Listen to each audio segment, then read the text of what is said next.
بسم الله الرحمن الرحيم. الحمد لله والصلاة والسلام على خير خلقه محمد وعلى آله وصحبه أجمعين. السلام عليكم ورحمة الله وبركاته.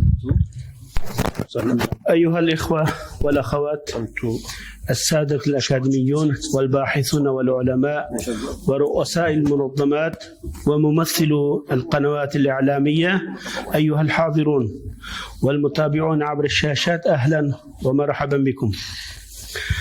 لقد اجتمعنا اليوم لنعلن للعالم الإسلامي أن شعب تركستان الشرقية يتعرض لإبادة الجماعية والتطهير العرقي والثقافي على أيدي الاحتلال الصيني الشيوعي الغاشم، وإن تركستان الشرقية لها تاريخ إسلامي يمتد إلى أكثر من 1000 عام، وهي قلعة العالم الإسلامي في أقصى الشرق. وقد كانت تركستان دولة مستقلة إلى أن احتلتها الصين الشيوعية آخر مرة سنة 1949، ومنذ ذلك التاريخ يتعرض شعب التركستان الشرقية لشتى أنواع الاضطهاد والظلم، ولم تتوقف سلطات الصينية عن ذلك يوما ما، ولكن في السنوات الأخيرة وبالأخص من بداية سنة 2016 زادت سلطات الصينية من سياساتها القمعية في تركستان الشرقية من اعتقالات تعسفية للملايين من الشعب التركستاني والزج بهم في المعسكرات النازية، وفصل الأطفال عن أسرهم لمحاولة تصينهم، ومنع استخدام اللغة الأيغورية في التعليم، وتطبيق سياسة العمل بالسخر، وانتهاكات حقوق النساء، وحرمان الناس من كافة الحريات: حرية التدين والعبادة، حرية السفر والتنقل والاجتماع، حرية الزواج، وحرية التواصل مع الأقارب في الخارج، إلى غير ذلك مما سنسمعه من المحاضرين في هذه الندوة المباركة.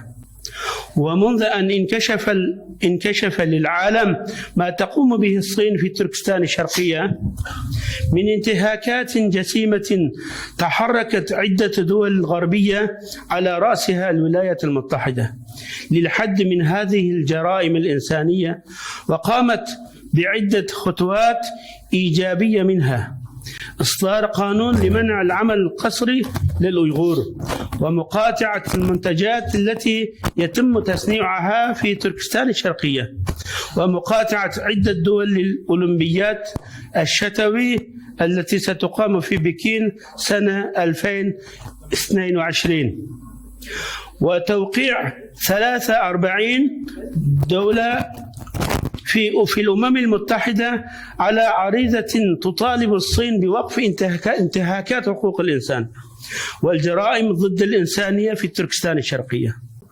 فأصبحت قضية تركستان الشرقية على جدول الأعمال الدولي الكبرى، وتتم مناقشتها كقضية دولية مهمة، ولكنها للأسف لم تحظ بالدعم والاهتمام الكافي من إخوانهم في العالم الإسلامي.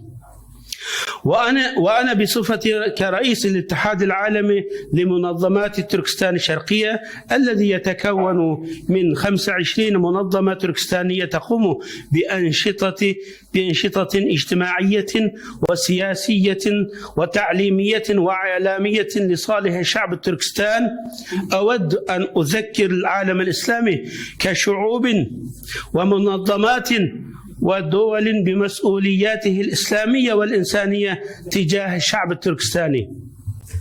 وأتمنى أن تكون هذه الندوة وسيلة لإحياء الوعي لدى شعوب وقادة العالم الإسلامي بقضية تركستان الشرقية.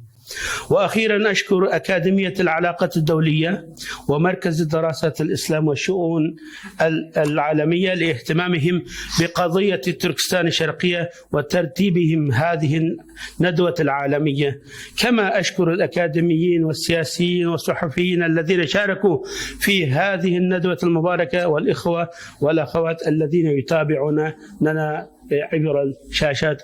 نشكركم، جزاكم الله خيرا، حياكم الله.